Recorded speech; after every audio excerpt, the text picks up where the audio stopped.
Hello everyone, welcome to our channel. తీరం దాటినటువంటి తుఫాను 2 తెలుగు రాష్ట్రాల్లోనూ అతి భారీ వర్షాలు. వివరాల్లోకి వెళ్దాం. వాతావరణ పరిస్థితులు, ఎన్ని రోజుల పాటు వర్షాలు నమోదయ్యే అవకాశాలు ఉన్నాయో తెలుసుకుందాం. వాటన్నిటికంటే ముందు మీరు మన ఛానల్ కనుక సబ్స్క్రైబ్ చేయనట్లయితే ప్లీజ్ సబ్స్క్రైబ్ చేయండి. ప్రస్తుతానికి బంగాళాఖాతంలో ఏర్పడినటువంటి అల్పపీడనం తీరం దాటింది. తీరం దాటే సమయంలో గంటకి 60 నుంచి 70 కిలోమీటర్ల వేగంతో భారీ ఈదురుగాలులు వీస్తున్నాయి. తెలంగాణ, అదేవిధంగా ఉత్తర కోస్తా, మధ్యాంధ్ర జిల్లాల్లో కుండపోత వర్షాలు నమోదవుతున్నాయి. దాదాపుగా గత 20 సంవత్సరాల్లో లేనంత భారీ వర్షపాతం నమోదవుతుందని వాతావరణ కేంద్రం వెల్లడించింది.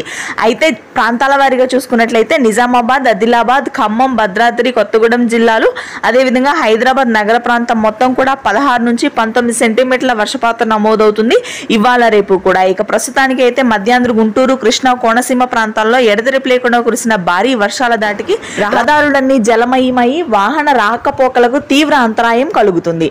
ఇక ఆ తర్వాత శ్రీకాకుళం, విజయనగరం, విశాఖపట్నం ప్రాంతాల్లో కూడా ఇదే విధంగా భారీ వర్షాలు నమోదవుతాయి. రాయలసీమ వ్యాప్తంగా ఈ రోజు నుంచి వర్షాలు మొదలై సెప్టెంబర్ మొదటి వారం వరకు కొనసాగుతాయి. గత 20 సంవత్సరాల్లో లేని భారీ వర్షపాతం వారం రోజుల పాటు కొనసాగుతుంది తెలుగు రాష్ట్రాల్లో. Thanks for watching this video.